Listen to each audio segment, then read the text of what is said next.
Kabakadde kamawulire gaffe kansubire nti muli malira sana yona gye musinzira okubanga ate mugiye kumirako ku Phiphie gye kwoli ate nga ngamba nti okola kyamanyi nnyo nnyini ddala gwatannaba kubanga osubscribinga mukwano subscribinga ku channel yaffe mwebale kubanga ate mutambudde naffe okuviira ddala gye twatandikira mwenna abajja ne mulaba abalikinga n'abakomentinga nsiima nnyo nsiimira ddala Mungu abeere nga ate akibabalira mu mawulire gaffe ag'olunaku olwaleero tugenda tutandikira wano ku mawulire g'omugenzi amanyiddwa nga Archbishop Cyprian Kizito Lwanga olunaku olwaleero awummuziddwa munange abeere nga ate yebaka mu nnyumba ye ey'oluberera era nga bangi bavuddeyo kubanga ate bamukungubagirako mu lunaku olwaleero azze atambuzibwa okuviira ddala olunaku lwe yafa nga atwalibwa mu bifo eby'enjawulo nga beeyongera okumusabira n'okubeera nga ate munange omubiri gwe baguweesa ekitiibwa bw'atyo olunaku olwaleero aziikiddwa bw'atyo n'abeera nga ate asibulira ddala ensi n'abanga agiviirako ddala ayongera okuba nga ate awummula mirembe. Gavumenti ya Uganda ng'eyita mu Vice President amanyiddwa nga Edward Gyawandikide bw'ekyo ewaddeyo ensimbi za Uganda eziwera ddala obukadde 3 busobole okuba nga ate buyambako mu kuziika era nga kino nakikugamba mu ntandikwa nti gavumenti yagenda maaso okuba nga yeewaayo okukola ku byamaziika bya Archbishop era nga wenjogera kigambibwa nti bawaddeyo ensimbi eziwera ddala obukadde 3 nga bayita mu mukulu oyo ate ye omukulu amanyiddwa nga Bishop Paul Semogere ng'onono abadde agikwasaganya eri Kasana Luwero yagenze maaso okubanga ate addizibwa mu kifo ky'omugenzi amanyiddwa nga Archbishop Cyprian Kizito Lwanga ng'era essaawa eno yateekeddwako oba yazze mu bigere bye okubanga ate munange atwala emirimu gy'ekkanisa mu maaso ago ge mawulire ge tusobodde okubanga ate tuleeta ku sayidi eyo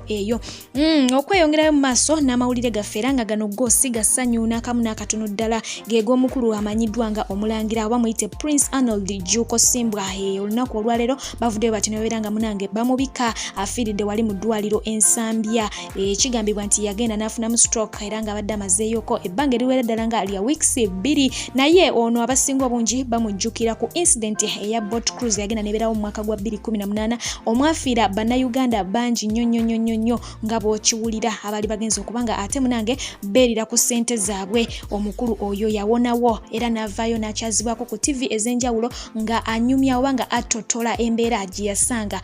kuli ate eriyo ate oluvannyuma lw'okubanga awonyeewo naye munange ekigambibwa nti oluvannyuma lwa shock gye yafuna eyo yagenda maaso okubanga ate awaayo obulamu bwe eri Mukama Katonda n'abeera nga alokoka naye olunaku olwaleero Mungu bw'atyo agenze maaso okubanga ate naye amuyita omwoyo gwe Mungu naye agulamuze ekisa.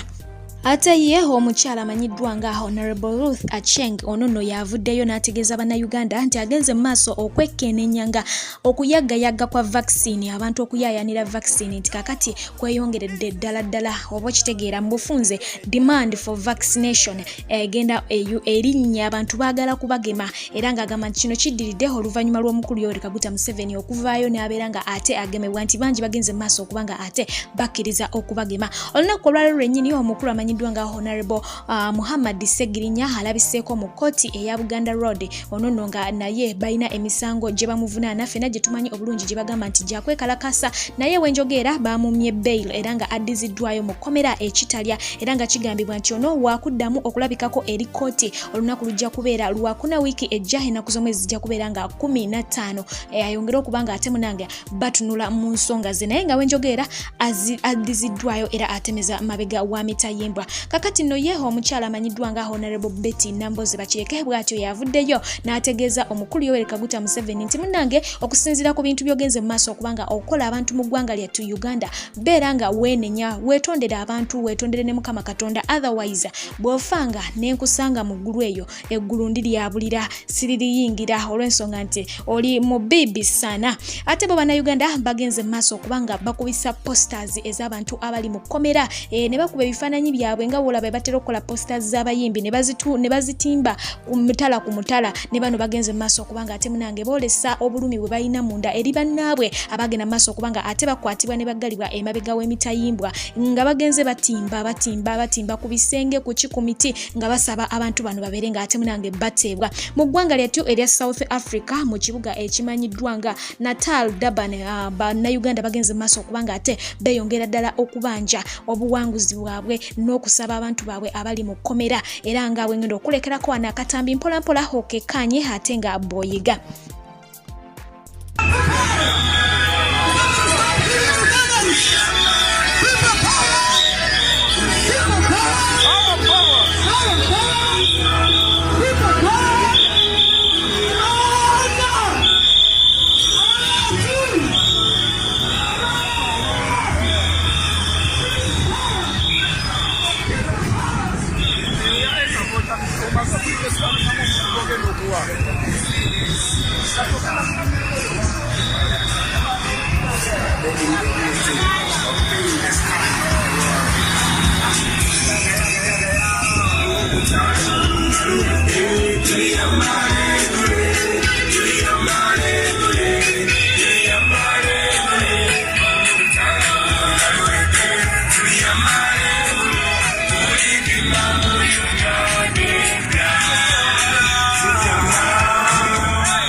Yeah, man.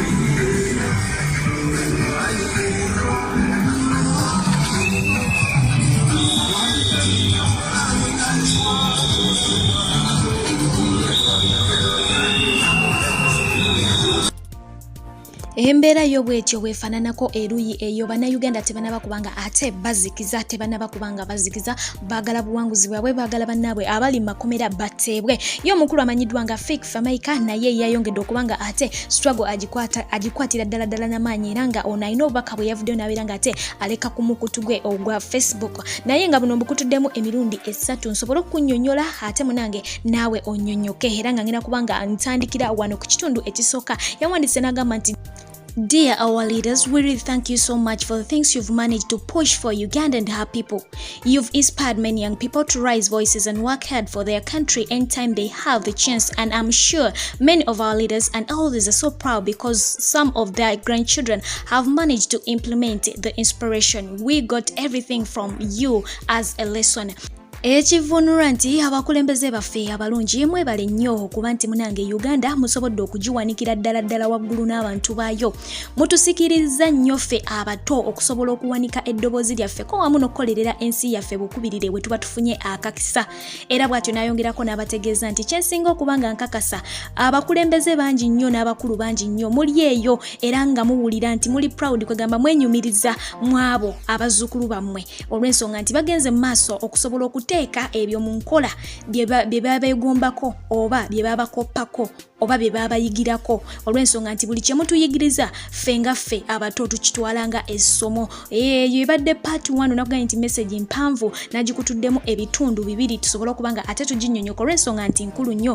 Mukatundu akokubiri awandise n'agamba on behalf of young people who are taken as violent with all due respect leaders and elders we are sorry we hurt you but remember you inspired some of us to stand up for a good cause as you stood up for a good cause in the past for us to live now and it's the same thing young people are trying to do but denied before the start ngambyo kyategeeza nti munange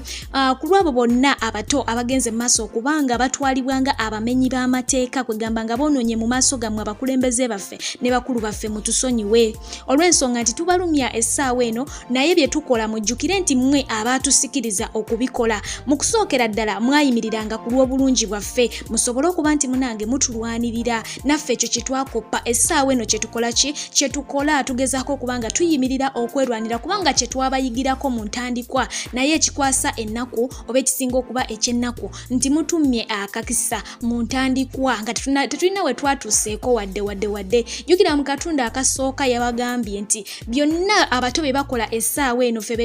bo be balabanga abamenyi b'amateeka babiyigira ku bo abakulu era n'abategeeza nti kyasinga okukakasa nti abakulu abamu bali eyo beenyumiriza mu baana baabwe nti olw'ensonga bakola ki kye baakoppa oba kye babayigirako bagenda maaso okubanga bakiteeka mu nkola mu kitundu ekyokusatu omwana mulenzi ono awandise n'agamba nti young people are not violent they They only think many things can go better if there is togetherness in improving the quality of life for everyone. Taking part in my country building doesn't mean I am violent, just I want the country to grow. But when I am involved, there is a big lie about violent young people. We all know that Nubian is an artist who is kept under detention as violent youth, but we all know it's not true, just that the man who is kept under detention is from the art industry that is helping 70% of youths who are facing unemployment life. Ugandans speak up. The hashtag is bring back our people. Please use it as the daily caption. Thanks. Bwatyo ye mwana mulenzi bwakikoze ng'agamba nti ffe abato b'emijiji emito munange tetuli beegugunzo oba beekalakasi mwenga bwe mugenda mu maaso okubanga ate mutugamba. Okitegeera, nze okuvaayo ne neetaba mu kulwanirira eddembe ly'ensi yange tekitegeeza nti ndi mwekalakasi oba ndi mwegugunzi, nedda, wabula kye njagala ensi yange ekulaakulane nga nange njenyigiddemu oba nfuna. N'ayongerako n'agamba nti ffenna tukimanyi bulungi nti Nubian akuumibwa mabega wa mitayimbwa, naye nga si musajja mwegugunzo oba mwekalakasi, nedda, wabula tukimanyi nti gyali bamukwatirayo ne bamusaayo ng'omusajja omwekalakasi ne banna abalala, naye nga tukimanyi bulungi nti ono ye musajja omuyimbi ow'eggwanga gwe tuze tulaba nti muyimbi, ate nga tukimanyi bulungi nti music industry econtributinga ebitundu 7 ku 100 okubanga ate munange ebezaawo eggwanga lyattu Uganda. Bwatyo nagenda mu maaso okututegeeza nti tugende mu maaso okukozesa akagambo okwashitaginga akagambo nti free our what our people, kwegamba babeere nga babata abantu abo. Bwe bw'obaka mwana mulenzi oyo amanyiddwa nga Famaica bw'asobodde okubanga ayisaawo, naye nga byonna kyagezako okubanga oba ategeeza abakulembeze nti ebintu bino bye tukola twabiyigira ku ffe. Ennyonyi enkulu yayigiriza ente okubuuka, twabiyigira ku mmwe. Ffe bye tukola essaawa eno twabiyigira ku mmwe. Edda mwayimiriranga ku lw'obulungi ne mubanjanga eddembe, naye kati we byatuuka temukyakikola, naye ate ffe kye mwakolanga edda ffe twakiyiga, twakitwalanga essomo, era essaawa eno kye tugezaako okukola. So mulekeraawo okubanga ate mutulabanga abeekalakasi oba abeegugunzi. Omuntu bw'abanga ayimiridde n'abanja eddembe lye aba ayagala kulaakulanya nsi ye. Mugende mu maaso okubanga banange muta abantu abo, we tuba twabasobya mutusonyiwe, oba mulowooza nti twakola ki, twekalakaasa. Bw'atyo bw'asobodde okubanga akikola. Owundi oyinza okumbuuza nti ate Phiphie kiki ekimusomesa ebintu bino? Bangi bali wano ku YouTube naye nga ate ku Facebook munange tebaliyo, baba beetaaga okumanya, so nga abamu babiraba naye nga ate oluusi baba tebavuunuse ensonga. Ngezaako okubanga ate mbannyonnyola. Mwana mulenzi amanyiddwa nga Bobi Wine naye yavuddeyo n'abaako obubaka bw'awandikira mwana mulenzi Nubian, era nga buno yabuwandiise oluvannyuma lw'okubaako information gy'afuna okuva ku abo abali mu kkomera. Yagambye nti Rasta, as Mandela told us, there is no easy walk to freedom anywhere, and many of us will have to pass through the valley of the shadow of death again and again before we reach the mountain top of our desires. Bwatyo bwe yasoose okubanga ate amutegeeza nti munange kyapiri wange oba Rasta wange, Mandela nga bwe yatugamba nti teri lugendo lugenda kutwala mu mirembe oba w'ofunira emirembe nga tosoose kubanga oyita mu bizibu bingi oba mu bisiikirize byakufa. Nedda. N'amutegeeza nti tulina okuyita mu bintu bingi, mu bulumi mungi, okutuuka ku njegoyegeza okufa, okusobola okubanga tutuuka ku lusozi ddala waggulu olw'obuwanguzi. Bw'atyo bwe yasoose okubanga ate awandiika. Abantu bangi mubonaabonamuko katono n'okaaba n'olaajana nnyo nga bw'obonyeebonye, naye omusajja wuuyo akugambye nti tosobola kutuuka waggulu ku lusozi lwa buwanguzi nga tosoose kubonaabona. Kebeera embeera ki? Mulimu abo Mukama baaterako omukisa munange, gwe obulamu ne bubeera ku kaweweevu, naye embeera yonna ebiseera ebisinga okusobola okutuuka ku buwanguzi abantu abasinga bayita mu kutoba kw'amaanyi nnyo nnyini ddala. Obubaka yabongeddeko n'agamba nti you are having your share of the shadow of death for simply being my brother and believing that Uganda deserves better. I thank you for remaining strong for the rest of the team. Our comrades who have come out of the prison have told me that you have taken leadership of hundreds of our comrades at Kitalia and done so with grace. They have told me that you are now a counsel and some of our comrades come to you at the verge of despair and you encourage them to remain strong and hopeful in the face of impunity, injustice and uncertainty. I am strengthened by the fact that when we took this path, we fully understood the risks and challenges that lay ahead. May you continue being strong for the sake of everybody. Here on the outside, we are doing everything within our power to secure your release. But the dictator is also doing everything within his power to keep you under illegal detention. But like we always said, the forces of the evil may appear very fearsome, but they never win in the end. Hang in there, bro. Bwate bweyategezeza wansa onagina maso kubanga ate hashtaginga free our what? Our people. Bwe watyo. Nga byonna kyategeeza mu bigambo bino nti munange kakati essaawa eno gwe kubanga oli mu kkomera ogezaako kubanga ate ogabana ku kisiikirizo ekyo ekyenzikiza olw'ensonga nti oli muganda wange ate okkiriza nti omuna-Uganda oba Uganda yeetaaga okubanga ebeera bulungi. N'amugamba nti nkwebaza olw'ensonga nti osigadde oli musajja mugumu ku lw'abanno ne ku lulwo. Era n'agamba nti bonna be bazze basiba ate ne bata abava ekitalya bagenda mu maaso n'okunnyumiza ebintu by'okola mu kkomera nti wafuuka na mukulembeze mulamba, wafuuka kansala nti era ogenda mu maaso n'okubabuulirira n'obagamba kino ne kino mugume n'ogenda mu maaso okubagumya bonna baba baweddemu essuubi nga mbutuufu bali ku njegoyego nga tebakyalina wadde essuubi ogenda mu maaso okubanga obazzaamu amaanyi n'essuubi. Era n'amwebaza olw'ekyo era n'amutegeeza nti mu byonna ekisinga okuŋŋumya nti kwe kuba nti ekkubo lye twakwata twalikwata tukimanyi nti lijjudde obunkenke bungi n'entiisa, naye nga ky'olina okumanya nti wabweru eno tufubako nnyo nga bwe tusobola okusobola okubanga munange tubalwanirira babate, ate nga n'omukulu ayabakwata oba mukulu ali mu buyinza agezaako nnyo okkozesa amaanyi gaalina oba gaalimu asobole okubanga ate abanywerezaayo eyo ng'ate temulina musango. Naye n'amutegeeza nti ky'olina okumanya nti omusajja yenna akola ebikolobero kyakulembeza yentiisa eri abo bagezaako kubanga yeŋŋanga, naye ky'olina okumanya ku nkomerero ya byonna abatiisibwatiisibwa abamala ne bakola ki ne bawangula. N'amutegeeza nti tujja kukola ki, tujja kuwangula. Oyo mukulu Robert Kyagulanyi Ssentamu ng'agezaako okubanga ate akuma omukulu Nubian ne banne bonna abali eyo mu kkomera bw'atyo bw'agenze mu maaso okubanga ate akikola. Geega amawulire agagenda mu maaso okusobola okubanga ate gatambula mu ggwanga lyattu Uganda wenjogera essaawa eno yennyininyini, naye nga sinaba gawunzika ngenda kubanga ate nkulekerawoko akagambibwa okuba nti accident yagenze mu maaso okubanga ate eggwawo wali eri ku Entebbe Express omu n'abeera nga ate agifiira mukekanye atakumira mpeera akunkumire. Mwami kaka ensajja ebaleka accident yabaddewo jjo ssaawa 11 za kawungeezi 11:05 ku Entebbe Express Highway opposite awali hamu wazimbye ebintu by'ebiyumba byebyo. Motoka magulu 10 ey'omusenyu sino truck yagudde, omwami munaafiirawo then omulala ye bamusazeeyo ssaawa nga 3 ez'ekiro, naye nga poliisi ezze mu kujja. Poliisi ya Uganda yazze na fire brigade gye baataddewo awo, era abatuuze be bayambye ne batemamu omuntu abakolewa hamu n'abazimba ku pepisi be basobodde okuggyamu omwami oyo eyawonye.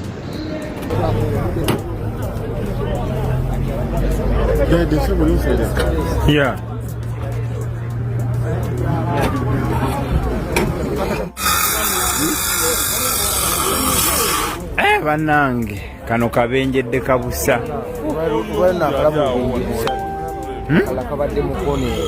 Leero luno ekutamye ogambye mulimu ataara ajja muli munda, mulimu babiri basatu oba babiri oba omu. Omukono gwa